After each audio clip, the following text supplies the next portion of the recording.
Because for question one, I think it is a very experimental work. The author just interviewed characters in the news event for over 1 year, and it's unveiled that the homosexual Matthew Shaper was bullied by two murderers.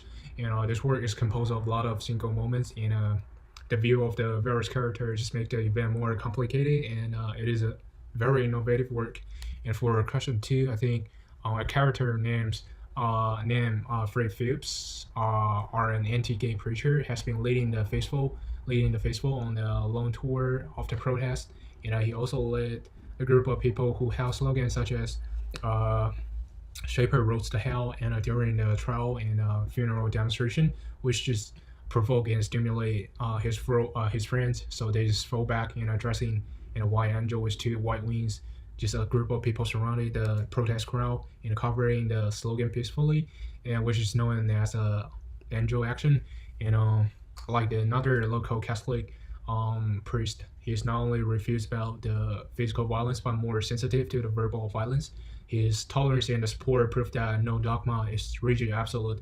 The focus is still on the wisdom and the choice of people. And for question three, I think after some researching on the internet, I just found that Matthew Shaper's story is not finished yet. A revisionist hymnist in his book, The Book of Hidden Truths about the murder of Matthew Shaper, felt that Matthew was addicted to the crystal meth and had a dabble in heroin, and he just have occasional sexual encounter with people, and he was HIV positive at the time of his death.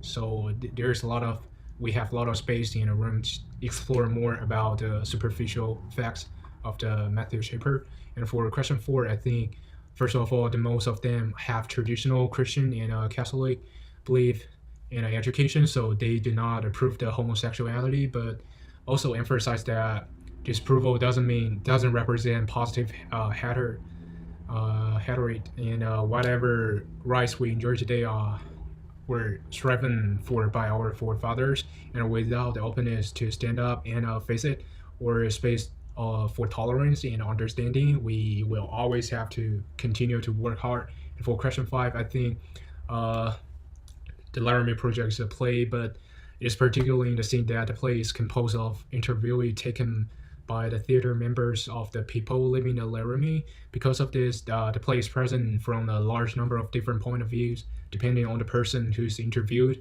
and also parallelism is an element in this play.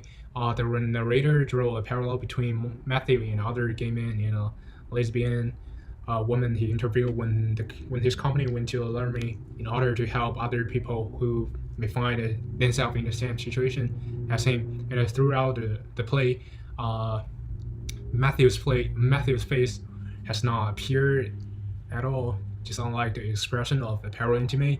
It conducts a storyline development in character poetry and emotional expression between words through the interviews with people in the town. I want to mention two questions. The first one is, what is the difference and the similarity between the Laramie Project and the Brokeback Mountain? And is there any way that homosexual could be depicted better?